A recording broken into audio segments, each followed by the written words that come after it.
HR issues can kill you. One complaint against your company can turn your world upside down. And you spend way too much time dealing with HR when you should be spending your time on making a profit. You should talk to Bambi. With Bambi, get access to your own dedicated US-based HR manager starting at just $99 per month. They get to know you and your business while providing HR expertise and the personal touch you need and want. They're available by phone, email, and real-time chat, so onboarding and terminations run smoothly. Team members reach peak performance, and your business stays compliant with changing HR regulations. And with Bambi's HR Autopilot, you'll automate important HR practices like setting policies, training, and feedback. HR managers can easily cost $80,000 a year, but Bambi starts at $99 per month. Schedule your free conversation today to see how much Bambi can take off your plate. Go to Bambi.com right now and type in Accelerate under podcast when you sign up. It'll really help the show. Spelled BAM, BEE.com. Bambi.com. Type in Accelerate. Some cars are comfy on the inside but don't have power on the outside. And some cars have the horsepower but none of the comfort. I used to think there weren't any cars that were the total package. But that all changed when I got my Honda SUV. It's rugged and sophisticated, and right now, Honda has deals on the entire Honda SUV lineup. CR-V, HR-V, Pilot, Passport, you name it. So if you're looking for a car that's the total package, the only place you'll find it is at your local Honda dealer. Hurry before they're all gone.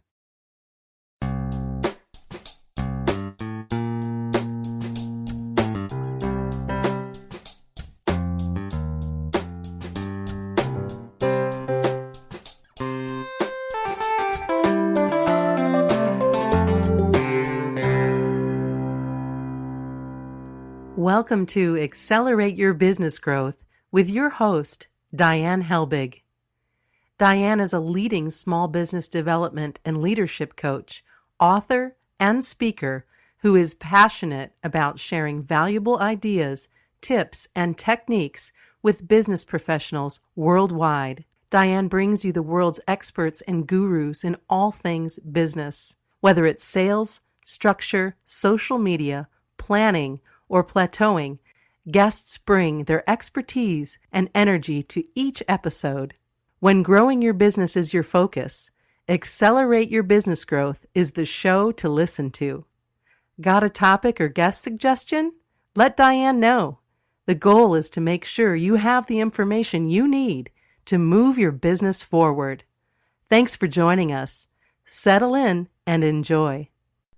Hi, everybody. Thank you so much for joining us. Today's podcast is sponsored by Audible.com. Audible.com is a leading provider of spoken audio entertainment and information. Listen to audiobooks whenever and wherever you want. Get a free book when you sign up for a 30-day free trial at audibletrial.com/businessgrowth. This podcast is gaining recognition as a resource for small businesses and entrepreneurs, salespeople, marketing people, business leaders, all over the place, from Inc.com to MSNBC's Your Business to Fit Small Business, Proven. Recently, we were named one of the best podcasts on the planet by People First, and we're over the moon. Because it's really great that we can be recognized for being a great place for all of you to go to get the information that you need to do better things in business. And it's really because of the people who join me to have a conversation. You know, they give of their time and their expertise so that you get the information that you need. Today is no different. Today, my guest is Derek Champagne. Derek is a serial entrepreneur with over 15 years of experience developing effective marketing campaigns. He's the founder and CEO of The Artist Evolution, a full-service agency building memorable brands, marketing tools, and campaigns for startups to household brands. Derek is also the author of the best-selling marketing book, Don't Buy a Duck, and the host of the popular Business Leadership Series podcast that also airs as a weekly business show on ESPN radio regionally. Now Derek aims to educate entrepreneurs, business owners, and marketers on creating effective marketing that drives engagement right to the bottom line through his online marketing course at www.champagnemarketingcourses.com. Thanks so much for joining me today, Derek.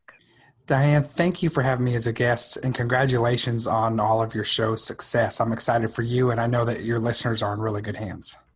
Oh, thanks. I appreciate it. It's really been exciting and really is, because folks like you give such great information that people want to listen. So, and marketing is one of my favorite topics to talk to people about, because I think it's one of those things that is really challenging, regardless of whether you're a business owner or you're a marketing manager, because it changes all the time and there's like something new under the sun, supposedly. So thrilled we're talking about this. Yeah, I agree. And for me, my love for marketing, being a small business owner, being an entrepreneur is, I didn't start out as a marketer, but I just realized it was a skill set that I needed to have. And I thought we can make this actually fun instead of an intimidating kind of dirty word in business. Let's make it something that's approachable that we all can master and accomplish. Oh my gosh. And I think so many people are breathing a sigh of relief, thinking, getting ready to listen to, wow, if this could really actually be fun, I am all in. So I actually, though, would like to start with, you say there are 5 crisis points in marketing, and I'm wondering if you can elaborate on that. Absolutely. And these are the crisis points that I found. I didn't one day just wake up and go, I think I'm going to develop 5 crisis points. It actually happened as being an entrepreneur for most of my life. I've had 8 companies, failed at a few, done well at a few, and I have reviewed over 1,000 brands over the past decade. So I've had a chance on a day-to-day basis to see what's working and what's not. And I'm talking from startups to household brands. The big guys usually have this figured out because they're doing things at such a high level. But I started to notice these 5 crisis points popping up. And when we would address them and fix them, we started to see a real traction with marketing. And so we said, we must be onto something here. So here's the 5. And some of them seem really simple, and that's good. If they're simple, they're fixable, or you're already doing it right. The first one in the first section is what we call the brand's Bermuda Triangle. It seems like like brands get lost a lot of times in this part of their marketing. And the first one is really simply, who am I? Do you know who you are? Do you really know what separates you? What's your unique selling or unique value proposition? Why should I choose you over somebody else? What really makes you different? And we encourage, and we've seen this so commonly that brands have not figured this out, of really identifying, here's what's going to make me special. They jump out in the marketplace, they're ready to go, and then they realize they have competition that's saying the same thing and on the surface doing the same things. So you want to look inwardly and say, what makes me unique? What can I do that will separate me and cut through the clutter and help keep me top of mind and tip of tongue? As part of looking at who you are, here's who I'm going to be, here's how I'm going to stand out. We recommend looking at your competition, understanding your entire landscape. And we want you to understand your competition, not so you can copy them, not necessarily for you to sabotage them, but so you see where you fit in the entire landscape. So when we look at competition, we like to dig in and say, here's the top 5 to 10 competitors, and here's what they're doing with the messaging that they're writing. Here's the kind of testimonials and online reviews they have. Here's the campaigns they're doing. Here's what their blogs. Here's how much response they're getting on their blogs. Here's what they're doing well. Here's what they could work on. Here's what press releases they're putting out. Here's their social media engagement. If you're a brick and mortar in a local community, you might say, here's what they're doing with print or TV or billboards, with their direct mail, maybe some of their niche magazines. If you're online, what are they doing about their SEO?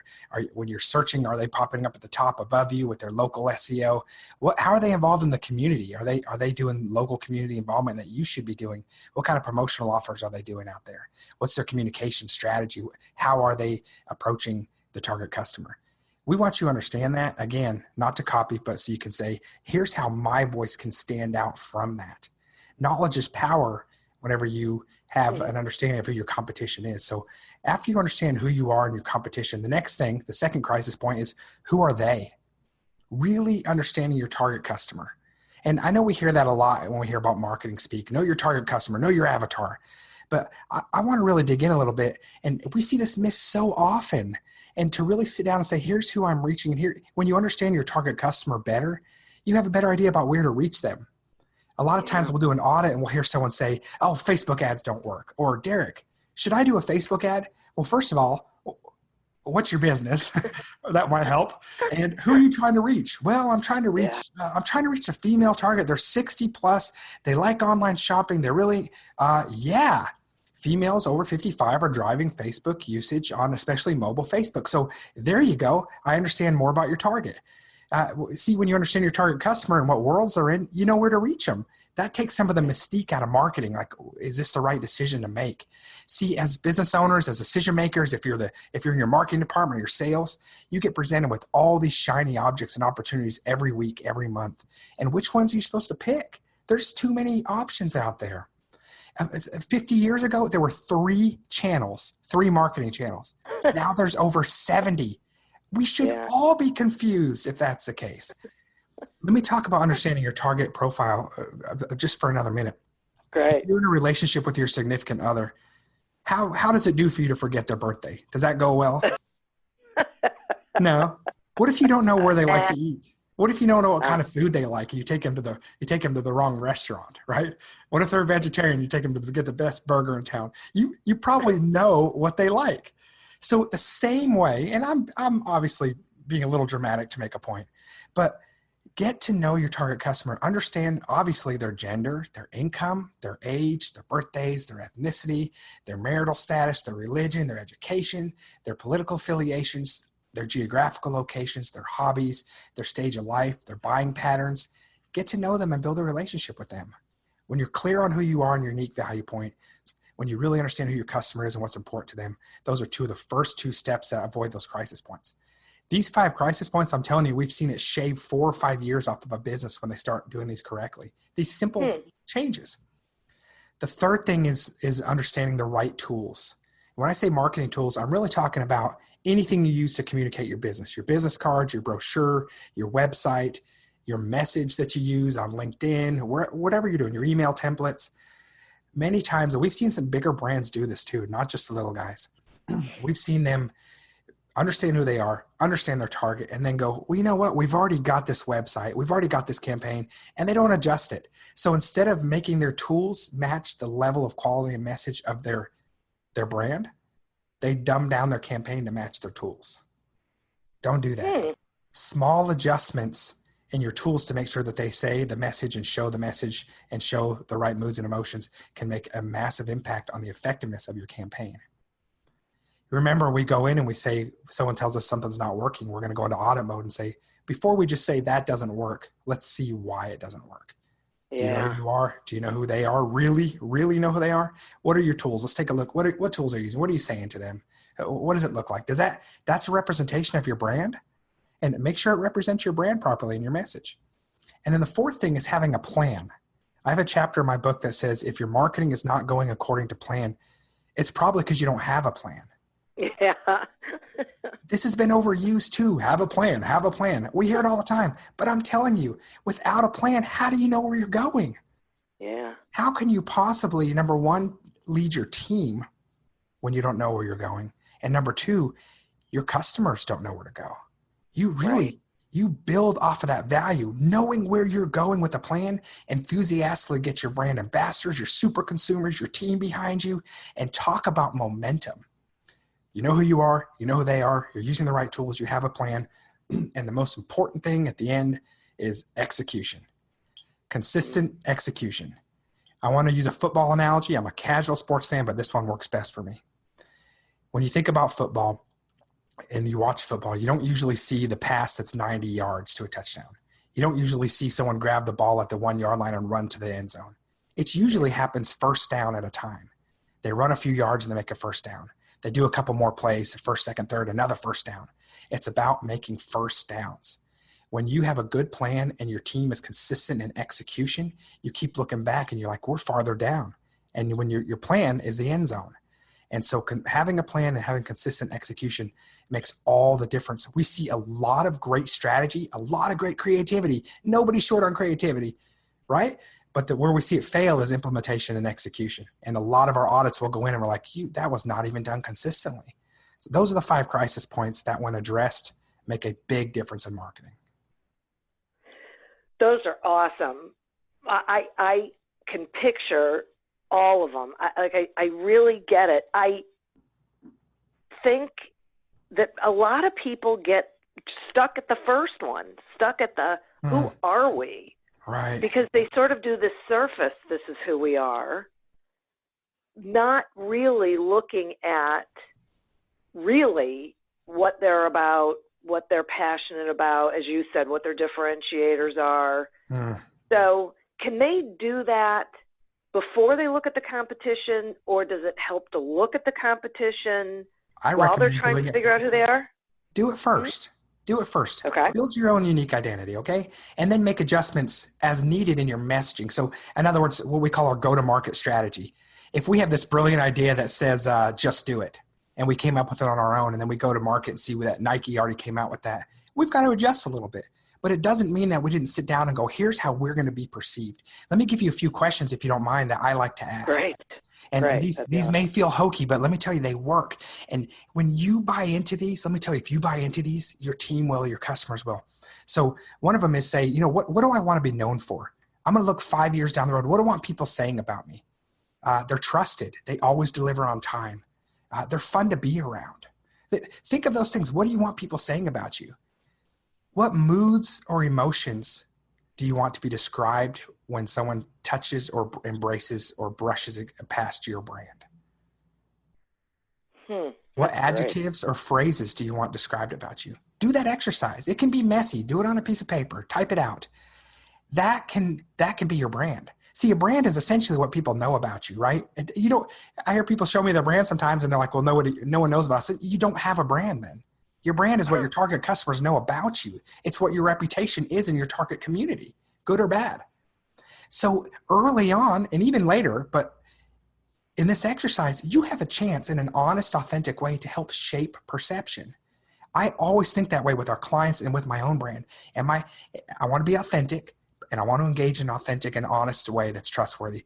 But I also have the opportunity to say, here's who we want to be. Here's our vision of how we want to be perceived. Put that out there. And if you're consistent with that, that goes a long way. It can be that simple. And then go in and bring your competition and just make sure that you're not bumping up against them in the marketplace and you see where you stand out. Okay. So there's something interesting there for me. So this is who we are. This is who we want to be. In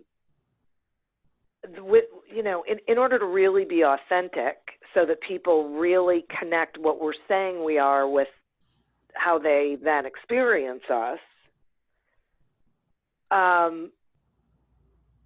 it feels to me like then we have to be who we are.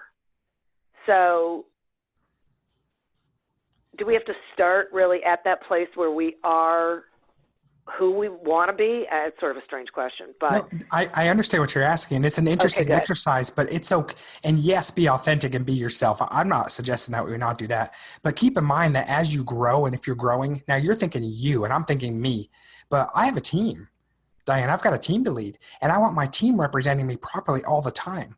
So to build this idealistic representation of what the experience is going to be, take a minute and think about Starbucks, whether you love it or not. I think of it fondly, even though I don't go there that often, but I can tell you the experience I'm going to have when I go in there. I can smell the aromas. I can hear the noises, fondly hear the loud grinding of the machine. I don't mind it. It's part of the experience. When I go in a smoothie shop, I expect that. I can see people sitting on their computers. I can see people talking and engaging. I have a general feel in almost every Starbucks I go in. That doesn't mean that an individual employee or the person that first started had that, but you get where I'm going with that. Paint the vision, paint that picture, be authentic, but say, here's when people interact with us, here's what they want them to experience. And it doesn't mean that it won't evolve, but you have an opportunity early on to say, here's how we want to engage. And be honest. I'll tell you that our brand is going through our own agency after 10 years is going through a transition. And I just had a meeting with some potential clients right before this interview, and I showed them a roadmap. I said, here's how we've been, but we've been a Me Too agency, and here's our vision, here's where we're going, and here's what we do really well. And I showed them our roadmap. I showed them where we're going, and they appreciated that they saw where we're going and our passion for the vision, and they really bought into it quickly. Okay. That makes perfect sense to me. I understand that. And I think when you are thinking about the experience that you want people to have with you, I think that is really helpful in identifying who you are and what differentiates you. I agree. And here's the thing. There are some other steps, obviously. There's many other steps, down the road. And when you talk about internal marketing, and that's, we have a chapter in the book, Internal Marketing, it's what's on the inside that counts. That's when you've got existing customers, you're focused on retention, cross-pollination, and some other things to retain and keep your customers. And that point, you're really getting customer feedback. How are we doing? What can we do differently? What are you experiencing? So your brand will evolve. But I'm sharing in these early exercises how you can be intentional, and then you can also help it evolve as you see what your customers want at a later phase with your internal marketing process. Yeah, this is great.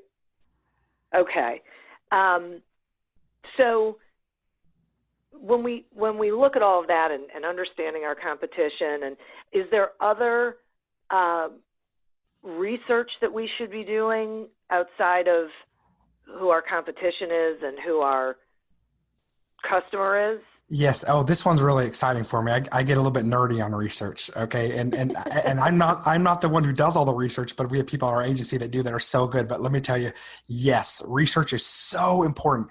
We have interns come work with us and they go, I had no, because marketing sounds so glamorous, right? Yeah. And they come in and they get down the semester and they say, we had no idea that much research went into building marketing. And we're like, yes, it does. But here's what's cool. Marketing. So there's an opportunity to understand your target customer and even your competition without having to do primary research. I worked for a company in LA at one point, LA Focus, and we did primary research. Before the Jaguar ever came to market, the new prototype, before the Hummer H2 ever came to market, before the new Mustang models, we were off-roading those things years earlier and doing primary data studies and had respondents driving the cars. And we would say on a scale of 1 to 10, how would you rate the ease of that bump? How would you rate the turn signal? I'm not talking about going that detailed. Thankfully, I'm dating myself on how old I am by sharing that, aren't I? Most small businesses don't have the time or the budget to do that. Here's what's great. We have the internet now, and there's primary research studies being done. We did a study for an apparel company, a hunting apparel company that was on a budget. And we went and found comparable research that the Wildlife Federation did that gave us over 100 pages of primary research data that probably would have cost us several $100,000 to do ourselves. And it was nice. So a couple tricks. Look for government sources, look for scholarly sources, look for studies that are being done on your target. Let's say that you cannot find a direct study or direct competition. We've had this recently with a few industries we've worked with. Well, it was just a little bit different product. And they said, we don't think we have direct competition. So we said, well, let's profile your target customer. And we did. And we really profiled them. Here's what they look like. Here's what they're doing. We said, great. What are some commonalities about these customers? And we saw some commonalities and we said, you know what? Who are some big companies that are trying to outreach to this target customer? And then we found those and we said, great, let's go see what primary research they did. And we were able to completely get profiles just by doing deductive reasoning of seeing who else was trying to reach them that were bigger fish.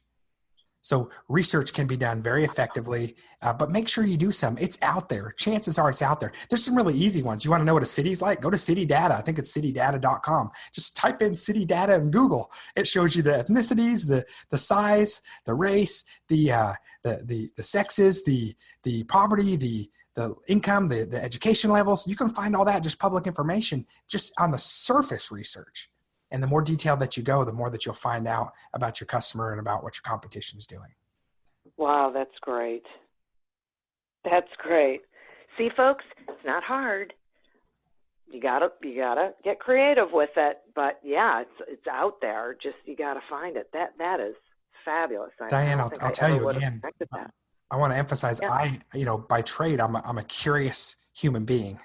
I wasn't born as a marketer, and I'm a curious human being, and I love entrepreneurship and music and business. I think they're interesting, so I study them. But my knowledge of this is from me being like same as your listeners, and just doing this on a high level because we're working with so many clients. That's how I found it. But I'm the small business owner. I can relate. Yeah. So for me, bad decisions are costly, the same as anybody else. I have to cut back on the budget when I make a bad decision because the money's gone. I feel it the same way as anybody else. Yeah. Yeah, exactly. This is great. Okay, I have to take a quick sponsor break, and then I have more questions for Sounds you. good. Accelerate Your Business Growth podcast is happy to be sponsored by Audible.com. Audible.com is a leading provider of spoken digital audio entertainment and information. They have over 150,000 titles to choose from, and you can listen to them on any device, including whatever you're hearing us on right now. If you sign up at our link, which is audibletrial.com/businessgrowth, you get one free audiobook and a 1-month trial of the service. Some examples of books you can listen to on audible.com are 80/20 Sales and Marketing by Perry Marshall and The Go-Giver by Bob Berg. So visit audibletrial.com/businessgrowth, explore the books that are of interest to you, and receive one free audiobook when you sign up for the trial. Today we're speaking with Derek Champagne about marketing that works. So Derek, is there a point at which a company actually needs a marketing team or a marketing department? Yeah, that's a great question.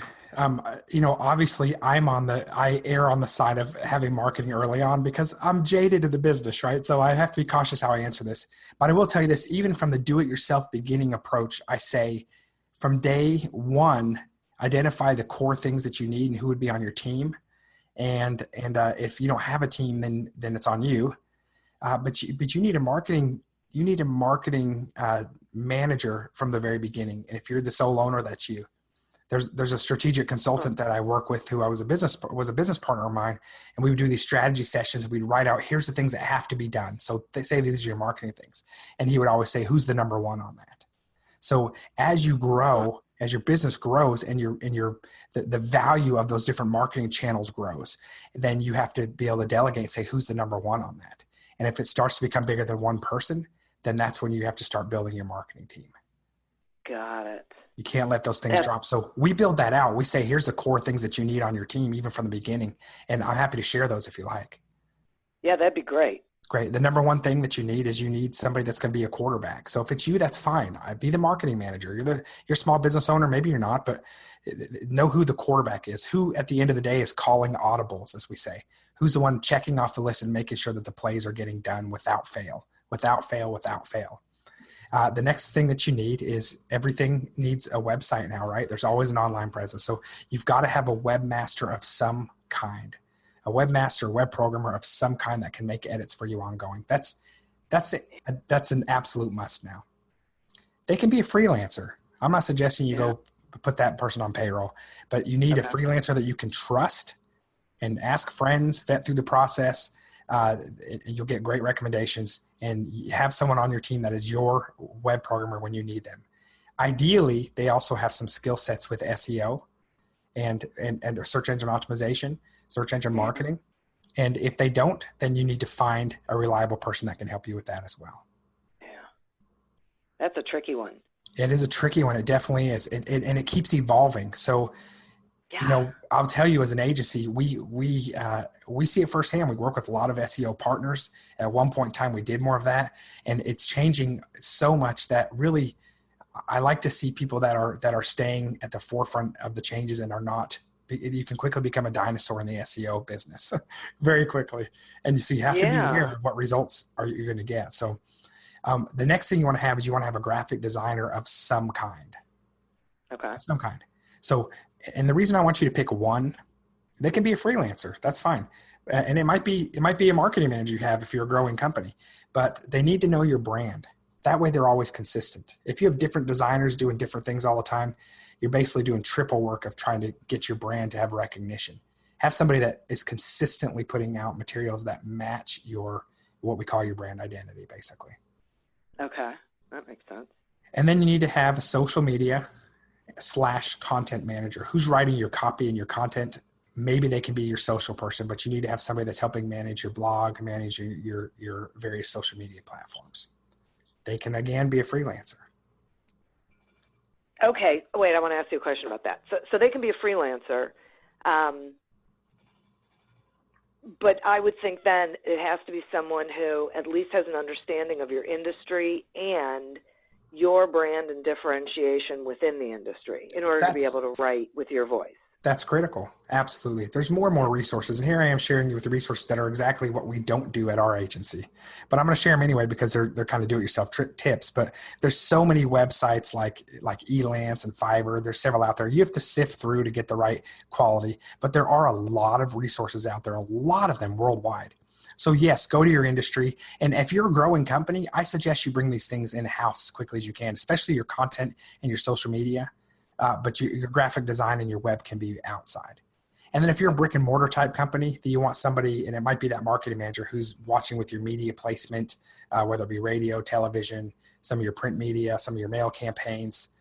Your social media manager can probably manage your email campaigns if they're doing that as well. That'll be part of their content strategy. So those are the people you need though on your team. Even if you're a small growing company, make sure you find those resources.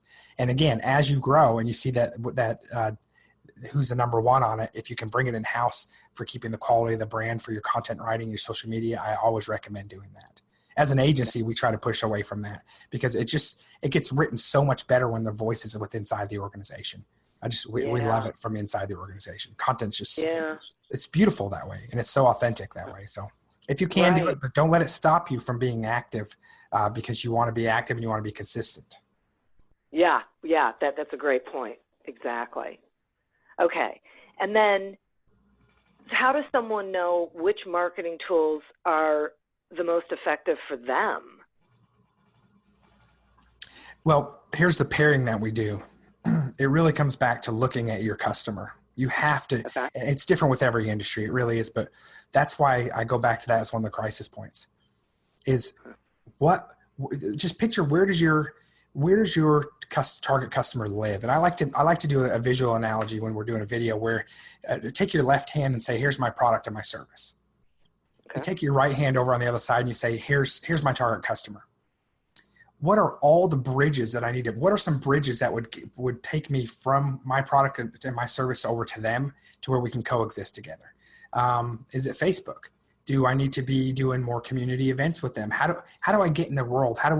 What are those bridges? And if you understand your target customer more, that's why I mentioned earlier, under really getting where they live and what they're doing, then you better see where to show up. So if you see that your target customer is in restaurants or is frequently in restaurants and is spending an hour at a fine dining restaurant and they're looking and you have a certain type of product or service, you might be on the video channel in that restaurant. Some of the restaurants that show different videos, but otherwise I might say it doesn't make sense for someone else. Right. So when you really understand where your target customer is going to be, we have some customers where we're doing things at the gas pump, like for a DUI attorney, because we're hitting them when they're driving. We're seeing what's relevant and it pops up on there. So there you go. We know that they're driving. We know or they have someone that's wishing they weren't driving, right?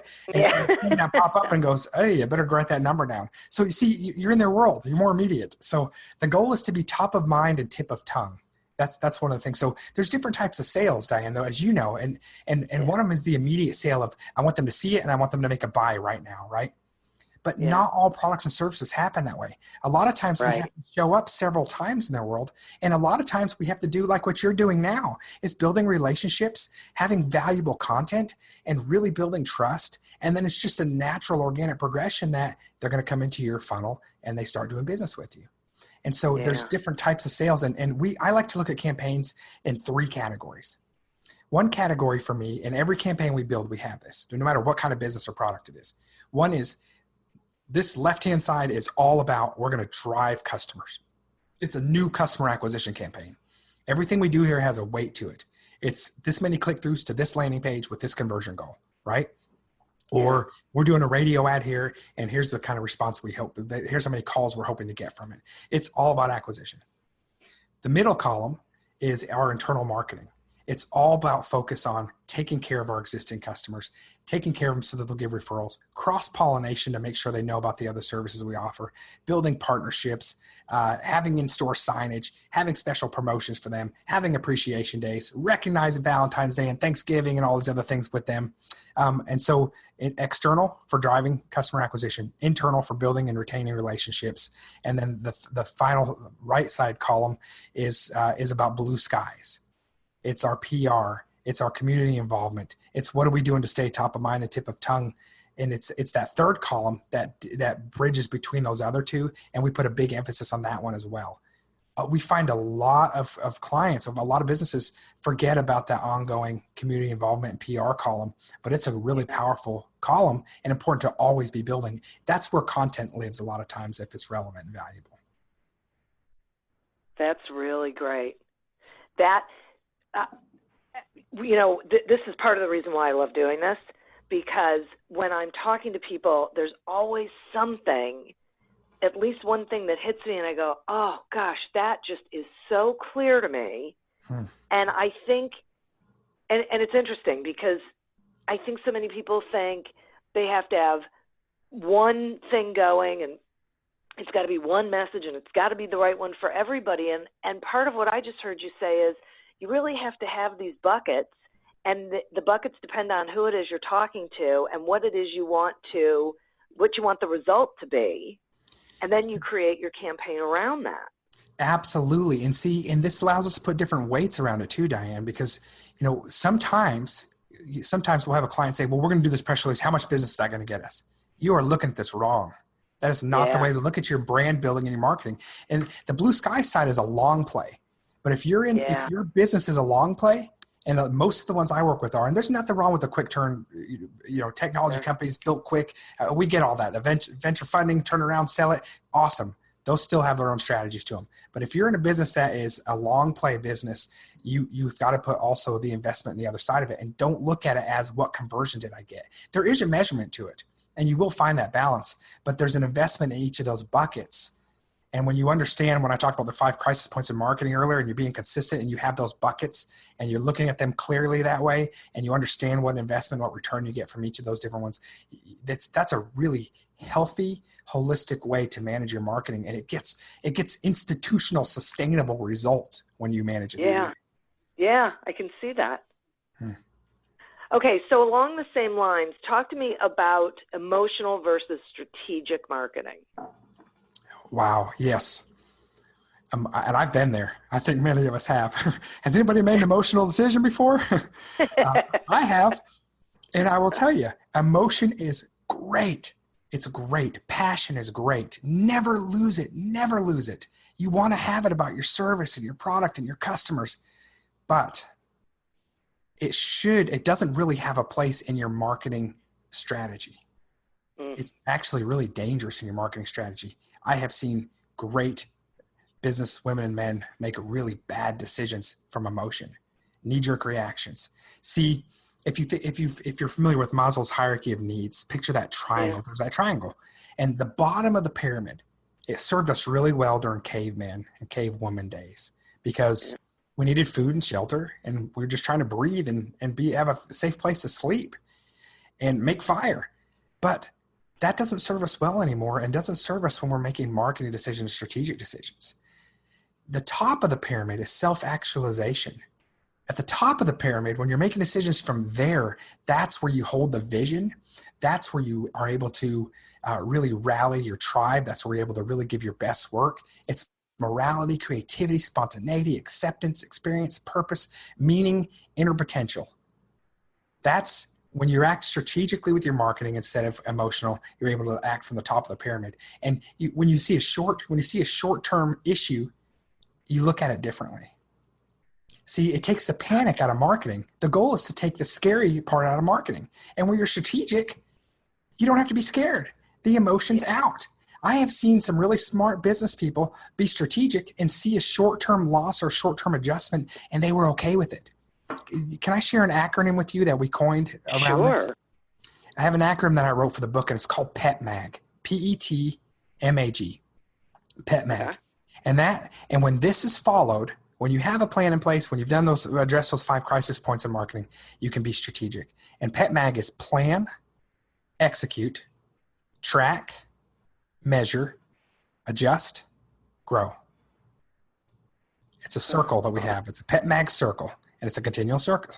And whenever you're in the planning, whenever you've planned and you've executed, you're tracking. There's not emotion. Hey, I'll tell you right now, everybody, you know this, or if you don't, I'm telling you, there's going to be adjustments in your marketing.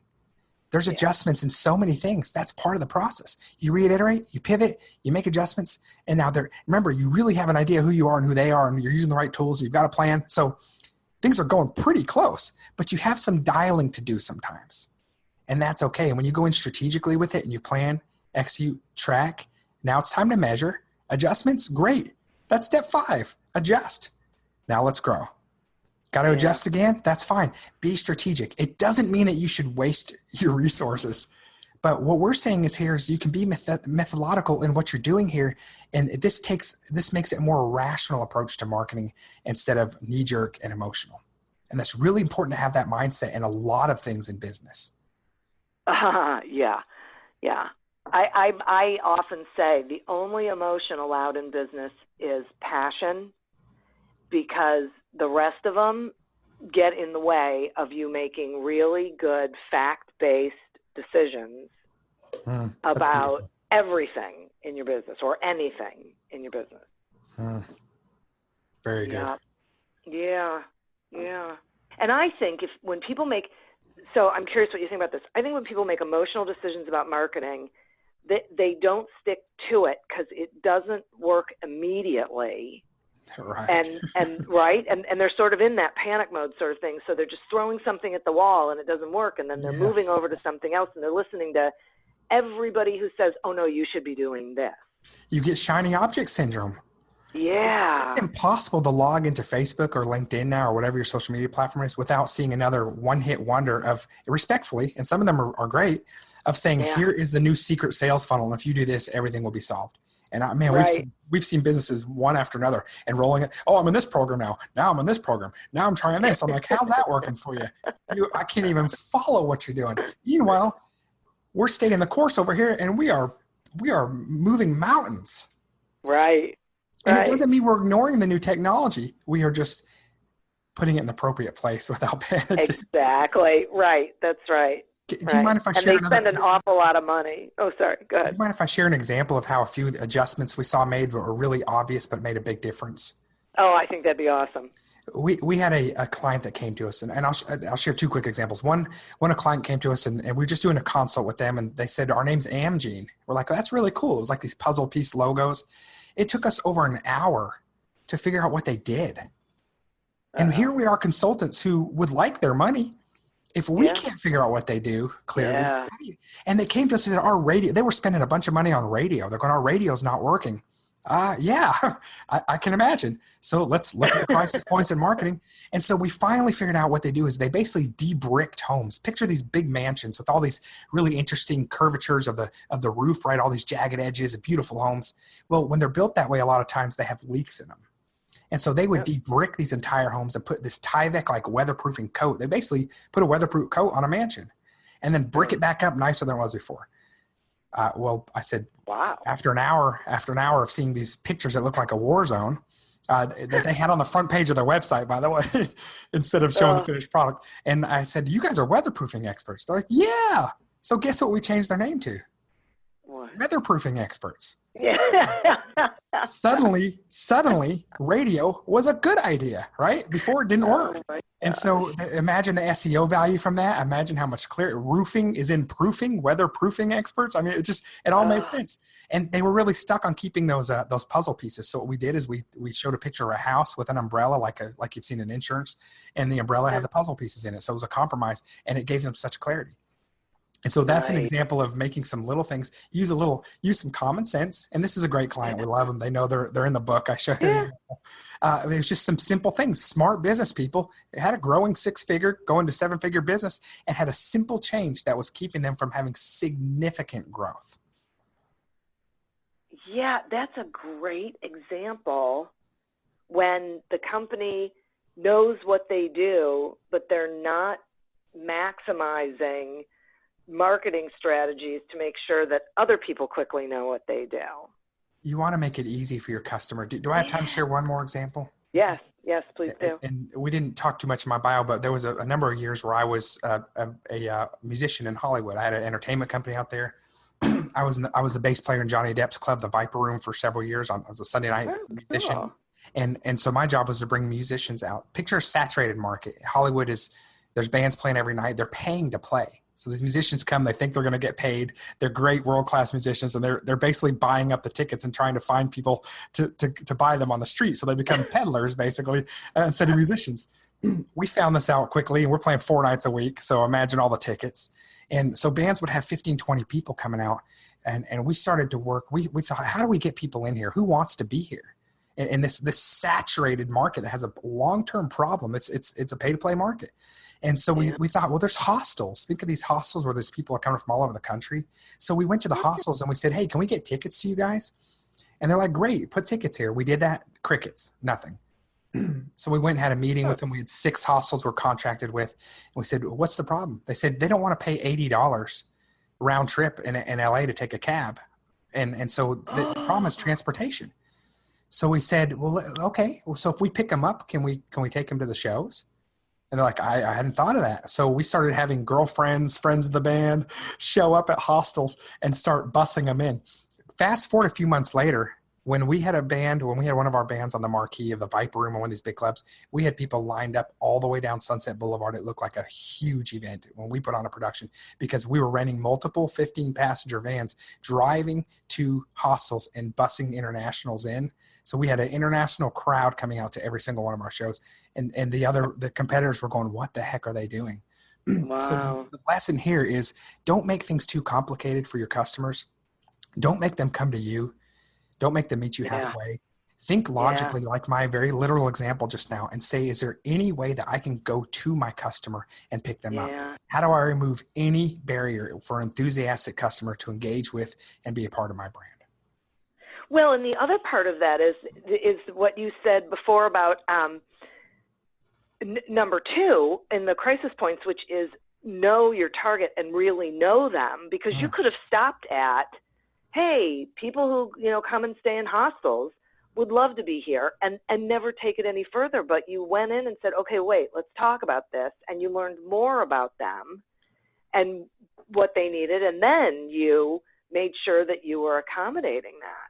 And that's the breakdown of identifying the bridges and the tools. You've got it. Yeah. That's it. And this is an oversimplification of the idea of it, but it's this philosophy and mindset that I am on a mission to share with the world to simplify and connect the dots on marketing. Yeah, boy, I'm with you. This is so great. So first of all, let me thank you for joining me and having this conversation. I've learned things, which so makes me know that my listeners are learning things. And to be able to continue that with the listeners, will you tell them how they can get a hold of you, how they can get the book, find out about your course, anything you want them to know? Thank you, Diane. I appreciate that. And again, thank you for having me a guest, and thank you to your listeners. I'm a fan of your show. I love the content and love your mission and what you're doing. A couple of ways. One is I love to connect on LinkedIn. So if you want to look up Derek Champagne, I'm very active on LinkedIn, and it's a great platform to connect. My book is on Amazon, but you can also go to don'tbuyaduck.com. That's the name of my book. It's endorsed by Seth Godin. It's a best-selling book. And I have a video trailer about the book on don'tbuyaduck.com. I've also got this course, champagnemarketingcourses.com, and my wife and I co-branded this together. And we made it as a do-it-yourself course. She's an amazing branding expert. We came together and we said, what is missing? What is missing from the education about marketing that we could make as like a turnkey approach for do-it-yourselfers to go in there and take this online course? So we have 40 videos, 25 worksheets, and a 40-page marketing template. For a decade in business, we tried to find a shortcut to making our marketing plans, and we never found a good one that we really believed in. So we made our own, and we share that for less than $300. We've got the whole course. And then I've got a free video series I'd like to share, and that's at champagnemarketingcourses.com/AYBG, as in Accelerate Your Business Growth. It's AYBG. And we have a 5-part video series that gets delivered to your inbox. No spam, no agenda. It's from me and my wife, and we share 5 tips for instantly increasing your conversions with your target customers.